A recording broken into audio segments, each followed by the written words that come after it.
அதிகமாக கோவப்படக்கூடிய ஒரு 3 ராசிகளை இந்த வீடியோவில் பார்க்க போகிறோம். ஸோ இந்த 3 ராசியும் பார்த்தோம் அப்படின்னா, நீங்கள் சொந்தக்காரங்களாக இருக்கலாம், ஃப்ரெண்ட்ஸாக இருக்கலாம், நீங்கள் நிறைய உதவி செஞ்சுக்கலாம், அதெல்லாம் எதுவுமே பார்க்க மாட்டாங்க. கோபம்னு வந்துருச்சுன்னு அப்படின்னு வச்சுக்கோங்களேன், அவங்க போகிற சண்டையில் நீங்கள் வந்து அவங்கள விட்டு போகிறதுங்கிறது ஆள விட்றா சாமி அப்படின்னு சொல்லிட்டு ஏன்டா அவன்கிட்ட பலன்னு விட்டு போகிற அளவுக்கு அவங்க பண்ணிடுவாங்க. இந்த முதல் ராசி பார்த்தோம் அப்படின்னா மேச ராசி. ஸோ நீங்கள் சண்டை போடுறீங்க போடல, பிரச்சனை இருக்குது இல்லைங்கிறத தாண்டி அவங்களுக்கு மட்டும் மூட் சரியில்லை அப்படின்னா பயங்கரமாக வந்து சண்டை போடுவாங்க கோவப்பட்டு. ஸோ அந்த சண்டையில் பார்த்தோம் அப்படின்னா உங்களால் தாங்கவே முடியாது. அது ஏன்டா அவன்கிட்ட பழகணும், பேசாமன்ட்ட பழகாமே இருந்திருக்கலாம் போல இருக்குது, என்னடா இப்படி பேசுகிறான் அப்படிங்கிற அளவுக்கு ஆயிரும். அந்த இடமே வந்து ஒரு பூகம்பம் அந்த அளவுக்கு வந்துட்டு கிரியேட் ஆகும். அந்த அளவுக்கு வந்து ஒரு கோபத்தில் வந்து வார்த்தைகளை வந்து ஒரு ஈட்டி மாதிரி வந்து விடுவாங்க. அதே பார்த்தோன்னா இவங்க வந்து ஸ்டைக்குன்னு வந்து சேஞ்ச் ஆகி ஒரு 5 நிமிஷத்தில் வா காஃபி சாப்பிட்லாமா அப்படின்னு சொல்லிட்டு கூல் ஆயிடுவாங்க. ஏன்னா அது இப்போ தான் சண்டை போட்டான் உடனே கூல் ஆகிட்டான் அப்படின்னு வந்துட்டு உங்களுக்கே வந்துட்டு மைண்டு கன்ஃபியூஸ் ஆகிற அளவுக்கு ஒரு டிஃப்ரெண்டான ராசி வந்து இந்த மேச ராசி.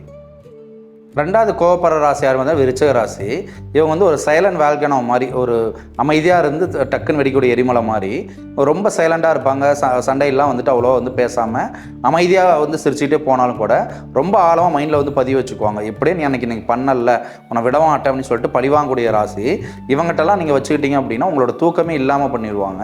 கடைசி வரைக்கும் வந்து உங்களை எப்படியாவது பழி வாங்காமல் விட மாட்டாங்க. ஸோ மேசராசி கூட சண்டை போட்டு போயிடுவாங்க.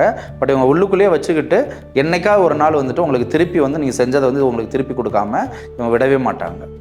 மூணாவது அதிகமாக கோபப்படுற ராசி யாருன்னு பார்த்தீங்கன்னா சிம்ம ராசி தான். ஸோ இவங்களை ஈகோ டச் பண்ணுற மாதிரி, இல்லை இவங்களை கொஞ்சம் கேவலமாக பேசுகிற மாதிரி ஏதாவது நீங்கள் செல்ஃப் ரெஸ்பெக்ட்டு அவங்க போகிற மாதிரி ஏதாவது பேசிட்டீங்க அப்படின்னா பயங்கரமாக சண்டை போடுறவங்க எனக்கு ரொம்ப கோபக்கார ராசி. இவங்க போகிற சண்டையில் பார்த்தோம் அப்படின்னா இந்த ஊரே வந்துட்டு அதிர்ந்து போயிடும், அந்தளவுக்கு பயந்துக்குவாங்க. ஸோ எப்படா இவன்கிட்ட சண்டை போட்டோம், எப்படியாவது சாரி கேட்டாலும் சொல்லிட்டு நீங்கள் சாரி கேட்குற அளவுக்கு விடவே மாட்டாங்க. ரொம்ப ரொம்ப வந்து ஒரு கோபத்தோட உச்சத்துக்கே போயிடுவாங்க. ரொம்ப அளவுக்கு அதிகமாக சத்தம் போடுவாங்க, அளவுக்கு அதிகமாக பேசுவாங்க சண்டையில்.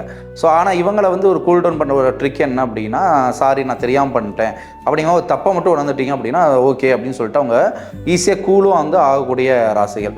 ஸோ இதுதான் வந்து இந்த 3 கோவப்படக்கூடிய ராசிகள்.